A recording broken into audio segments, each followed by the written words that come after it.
Halo semuanya, perkenalkan saya Cordelia Elizabeth Primenes dari kelas 11C. Tahukah kamu, ternyata Indonesia pernah menerapkan sistem demokrasi liberal dan demokrasi terpimpin loh. Yuk simak video berikut untuk mendengar penjelasannya lebih lanjut. Jadi, Indonesia menerapkan sistem demokrasi liberal dari tanggal 17 Agustus 1950 hingga 5 Juli 1959. Penerapan sistem demokrasi ini dikarenakan keluarnya maklumat pemerintah pada tanggal 14 November 1945. Dalam sistem ini, yang menjadi kepala pemerintahan adalah seorang Perdana Menteri dan yang menjadi kepala negara adalah seorang Presiden.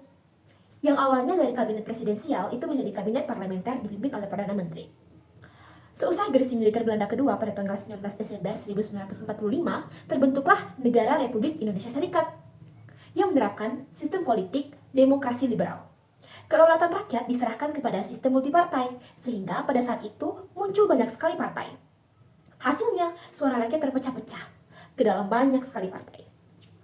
Efek negatifnya, muncul sikap politik yang saling menjatuhkan antar partai. Hal demikian terjadi karena tidak ada satupun partai besar yang memiliki suara mayoritas lebih dari 50%. Akibatnya, kabinet pada masa demokrasi liberal tidak bertahan lama. Berikut, kabinet yang silih berganti pada masa demokrasi liberal. Yang pertama, Kabinet Natsir. Periodenya dari tanggal 6 September 1950 sampai 27 April 1951. Kabinet ini merupakan kabinet pertama yang memerintah pada masa demokrasi liberal. Pemimpin kabinet adalah Muhammad Nasir dari Partai Masyumi. Program yang dijalankan pada periode ini antara lain sebagai berikut. A. Menggiatkan usaha keamanan dan ketentraman. B. Mencapai konsolidasi dan menyempurnakan susunan pemerintahan. C. Menyempurnakan organisasi angkatan perang. D. Mengembangkan dan memperkuat ekonomi rakyat. E. Memperjuangkan penyelesaian masalah Irian Barat. Lalu yang kedua adalah Kabinet Sukiman Suwirjo. Periodenya dari tanggal 27 April 1951 hingga tanggal 3 April 1952. Kabinet yang dipimpin oleh Sukiman Wirjo Sanjojo dan R. Suwirjo ini merupakan kabinet koalisi Masyumi dan PNI. Program yang dijalankan pada periode ini adalah sebagai berikut. A. Menjamin keamanan dan ketentraman.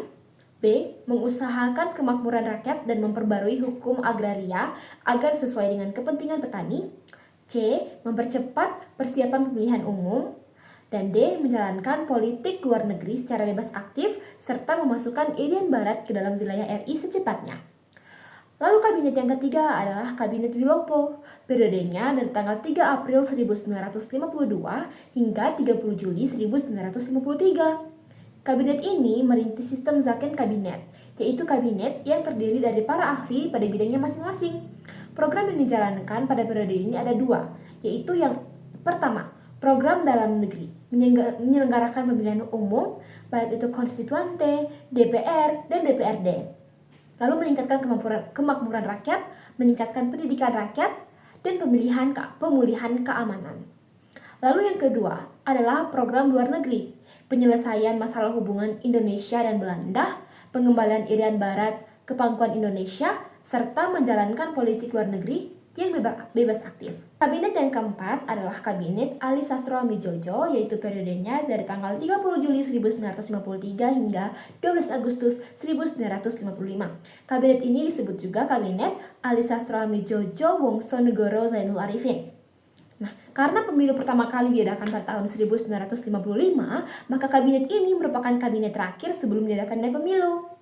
Kabinet ini didukung oleh Partai PNI dan Partai NU, sedangkan Masyumi menjadi oposisi pada saat itu.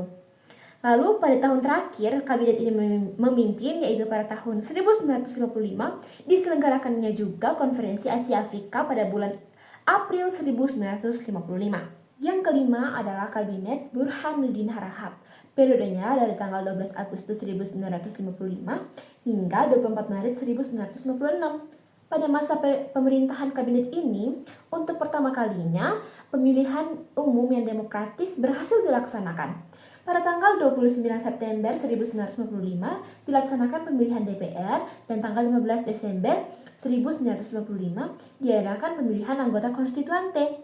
Terdapat 70 partai yang mengikuti pemilihan umum ini dan hanya ada 27 partai yang lolos seleksi.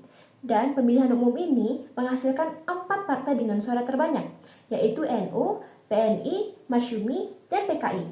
Kabinet yang keenam adalah Kabinet Ali Sastro Amijojo II yang periodenya itu dari tanggal 24 Maret 1956 hingga tanggal 14 Maret 1957. Jika pada Kabinet Ali Sastro Amijojo I, Masyumi sebagai oposisi, pada Kabinet Ali Sastro Amijojo yang kedua ini, Masyumi, PNI, dan NO menjadi koalisi.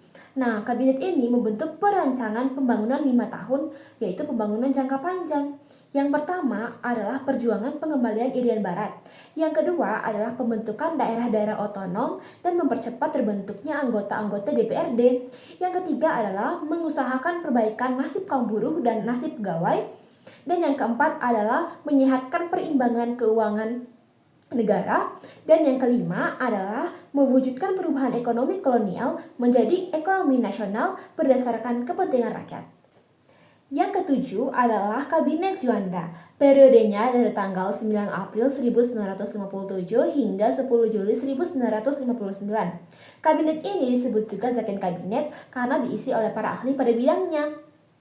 Semenjak pemilu 1955 berakhir, pergantian kabinet terus-menerus terjadi hingga tahun 1959.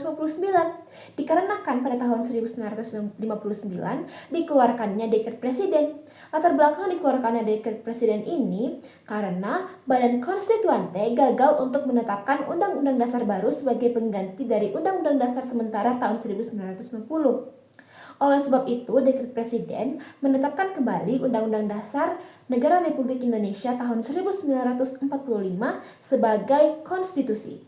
Berikutnya adalah demokrasi terpimpin. Periodenya dari tahun 1959 hingga 1965. Selama masa periode demokrasi liberal, rakyat Indonesia menyadari bahwa sistem demokrasi liberal tidak cocok dengan sistem politik di Indonesia. Hal ini dikarenakan dua hal. Yang pertama, demokrasi liberal bertentangan dengan Pancasila, khususnya pada sila ketiga dan sila keempat. Yang kedua adalah ketidakmampuan konstituante untuk menyelesaikan masalah-masalah negara, misalnya adalah masalah yang berkaitan dengan Undang-Undang Dasar. Dekret Presiden tahun 1959 menyatakan UUDS tahun 1950 tidak lagi berlaku dan kembali memberlakukan Undang-Undang Dasar Negara Republik Indonesia tahun 1945.